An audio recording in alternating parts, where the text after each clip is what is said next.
အားလုံးမင်္ဂလာပါဂျေဂျီဘလော့နဲ့အားလုံးကိုပြန်လည်ကြိုဆိုလိုက်ပါတယ်ကျွန်တော်ဗီဒီယိုတွေမတင်တာလေးတော်တော်ကြာသွားပြီဖြစ်တဲ့အတွက်ဒီနေ့ဒီဗီဒီယိုလေးကနေအားလုံးကိုပြန်လည်ကြိုဆိုလိုက်ပါတယ်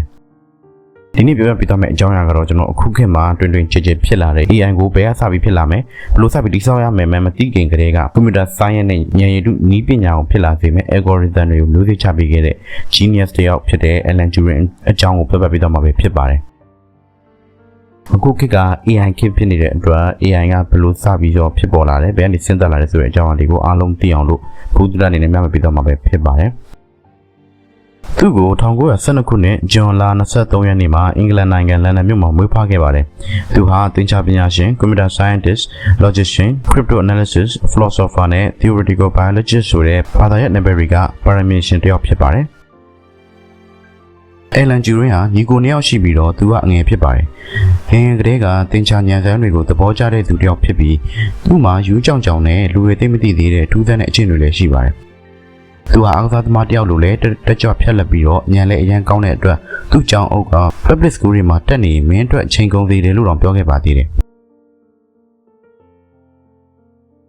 သူဟာ Einstein ရဲ့ relativity theory ကိုအနည်းချုပ်ပြန်ပြုစုထားနိုင်မှုတွေကြောင့်သူသက်15နှစ်အရွယ်မှာပဲ Cambridge တက္ကသိုလ်မှာတက်ရောက်ပညာသင်ကြားနိုင်ဖို့အတွက် scholar ရရှိခဲ့ပါတယ်။1931ခုနှစ်မှာ undergraduate အနေနဲ့ပညာသင်ကြားခွင့်ရခဲ့ပြီးတော့သူဟာတာမန်ကလေးတွေလိုမဟုတ်ဘဲနဲ့အများနဲ့ပြဿနာတစ်ခုဖြေရှင်းနေတတ်တဲ့သူမျိုးပါ။1928ခုနှစ်မှာတော့အတန်းပေါ်အသစ် Christopher Morgan ဆိုတဲ့အကြောင်းသားတစ်ယောက်နဲ့တွေ့ဆုံခဲ့ပြီးတော့သူ့ဘက်ကနေပြီးတော့တစ်ဖက်သက်စိတ်ဝင်စားနေခဲ့ပါတယ်။ဟုတ်ပါတယ် Alan Turing ဟာ LGBT gay တစ်ယောက်ဖြစ်ပါတယ်။ဒါပေမဲ့သူတို့နှစ်ယောက်ကြအတူမရှိခဲ့ရပါဘူး။ဘာဖြစ်လို့လဲဆိုတော့ Christopher ဟာအသက်18နှစ်မှာပဲ TB ရောဂါနဲ့အသက်ဆုံးရှုံးခဲ့ရပါတယ်။အဲဒီနောက် Alan Turing ဟာ King's Cambridge မှာ1934ခုနှစ်နဲ့1935ခုနှစ်တွေမှာဒီဂရီနှစ်ခုကိုလက်ခံရရှိအောင်ပညာသင်ယူနိုင်ခဲ့ပါတယ်။အဲဒီနောက်ပိုင်းမှာတော့ Princeton University မှာနှစ်အနည်းငယ်ပညာဆက်လက်ဆည်းပူးခဲ့ပါတယ်1935ခုနှစ်မှာတော့ Turing Machine ဖြစ်လာမဲ့လေ့လာစမ်းသပ်မှုတစ်ခုကိုစတင်ဖို့အကြံရရှိခဲ့ပါတယ်။သားတွေရဲ့ကြိုးကြောင်းစီလျော်အောင်တွေးခေါ်နိုင်မှုကိုအခြေခံပြီးတော့သင်္ချာပညာရပ်တွေနဲ့အဆက်တစ်ခုကိုဖန်တီးနိုင်ခဲ့ပါတယ်။အဲဒီဆက်ကတော့ tape နှစ်ခုကိုရေးလို့ပြင်လို့ရတဲ့ hat နဲ့ပြီးပြည့်စုံတဲ့တွက်ချက်မှုရအောင်ဆက်တွေနားလေတဲ့သင်္ချာကဏ္ဍတွေနဲ့အဖြေကိုဆက်တွေကလူတွေအစားရှာနိုင်ဖို့ပဲဖြစ်ပါတယ်။ဒီစဉ်းစားပုံကရိုးရှင်းပေမဲ့နောက်ပိုင်းဆက်တွေကိုဘယ်လိုခိုင်းမလဲဆိုတဲ့ programming တွေ algorithm တွေရဲ့အစတစ်ခုဖြစ်လာခဲ့ပါတယ်။ဒါကြောင့်လဲ computer science တို့ AI တို့ရဲ့ဖခင်ကြီးဖြစ်လာခဲ့တာပါ။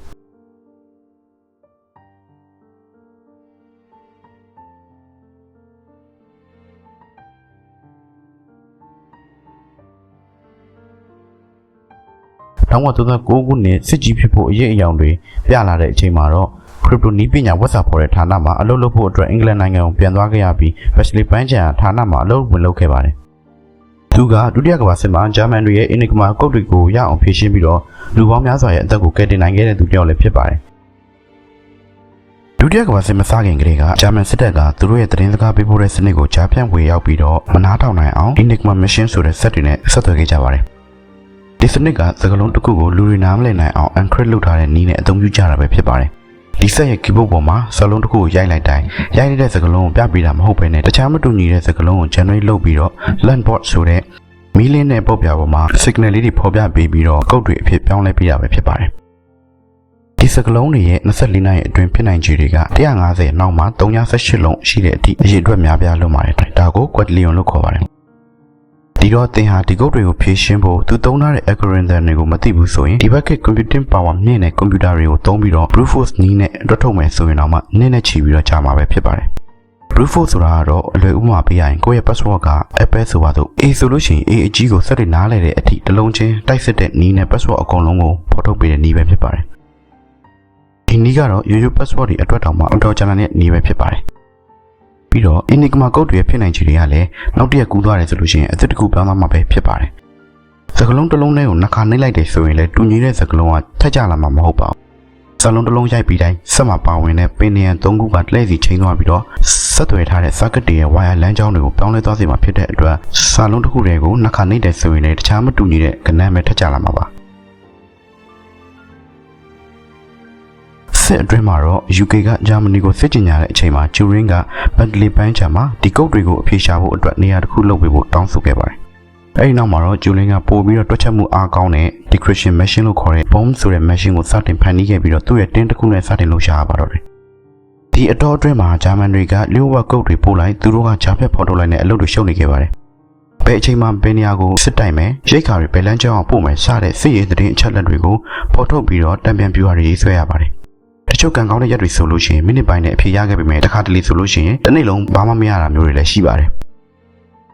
ဂျာမန်တွေစီကတစ်လကိုဝက်စာပေါင်း8400အထိကိုဖော်ပေးခဲ့ရပြီးတော့ဒုတိယကမ္ဘာစစ်ကိုအများဆုံးအဆုံးသတ်စေနိုင်ခဲ့ပြီးလူတွေရဲ့များစွာသောအသက်ကိုကယ်တင်နိုင်ခဲ့ပါတယ်သူက genius ကြောင့်ဖြစ်ပေမဲ့ပေါက်ရှာအလေးအကျင့်လေးလည်းရှိပါသေးတယ်အဲ့ဒါတော့သူအရင်ကြိုက်တဲ့မှတ်ခွက်လေးကိုချင်းချိုးလေးနဲ့ဆွဲထားပြီးတော့သွားလေးရတည့်သွားတတ်ပါတယ်အကြောင်းကတော့သူကြိုက်တဲ့မှတ်ခွက်ကိုတခြားသူတွေယူသုံးမှာဆိုလို့ပဲဖြစ်ပါတယ်ပြီးတော့သူကအပြေးသမားတယောက်လိုလည်းပြေးနိုင်ပါတယ်သူကဂေးတယောက်ဖြစ်တဲ့အတွက်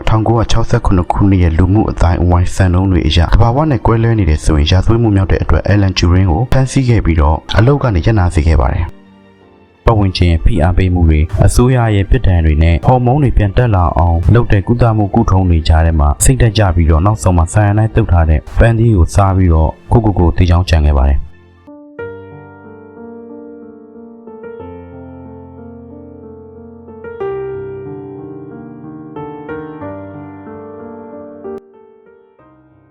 ဒီဘက်ခေတ်ရောက်တဲ့အချိန်မှာတော့2009ခုနှစ်မှာအင်္ဂလန်အစိုးရကတောင်းပန်စကားဆိုခဲ့ပေမဲ့လူထုကတိတ်ပြီးတော့အားမရခဲ့ပါဘူးဒါကြောင့်2013ခုနှစ်ကျမှထပ်ပြီးတော့လူသိရှင်ညာတောင်းပန်ခဲ့ရပါတယ်ဒီပညာအတိုင်းဝိုင်းကလည်းဒီလိုအဖြစ်မျိုးနောက်တစ်ချိန်လုံးဝထပ်မဖြစ်စေဖို့အတွက်ဖိအားပေးခဲ့ကြပါတယ်တကယ်တော့ကျွန်တော်တို့အခုသုံးပြုနေတဲ့ AI တို့ Computer Science တို့ဆိုတာသူ့ရဲ့ logic တွေကနေတစ်ဆင့်ဖြစ်ပေါ်လာခဲ့ရတဲ့နည်းပညာတွေပဲဖြစ်ပါတယ်ဒါကြောင့်သူ့ရဲ့ကျေးဇူးတွေနဲ့မကင်းဘူးလို့ပဲပြောရမှာပါဒါကတော့ကဘာကြီးကိုပိတ်ဆက်ခဲ့ပြီးကဘာကြီးလေးကနေတိတ်တိတ်ဆိတ်ထွက်သွားတဲ့ပညာရှင်အယ်လန်ဂျူရင်းအကြောင်းကိုပြောပြပြီးသွားတာပဲဖြစ်ပါတယ်အယ်လန်ဂျူရင်းအကြောင်းကိုရိုက်ကူးထားတဲ့ The Imitation Game ဆိုတဲ့အဆက်ကလည်းရှိပါတယ်စိတ်ဝင်စားတယ်ဆိုလို့ရှိရင်အဲ့ဆက်ကကိုကြည့်လို့ရပါတယ်ဟုတ်ကဲ့ပါကျွန်တော်အခုပြောပြပေးခဲ့တဲ့အကြောင်းအရာလေးကိုစိတ်ဝင်စားမယ်လို့ပြောနေပါတယ်စိတ်ဝင်စားတယ်ဆိုလို့ရှိရင် JJ Blog တဲ့ channel လေးကို like share subscribe လုပ်ပြီးတော့အားပေးဖို့လည်းပြောချင်ပါတယ်အားလုံးကျေးဇူးတင်ပါတယ် see you in the next videos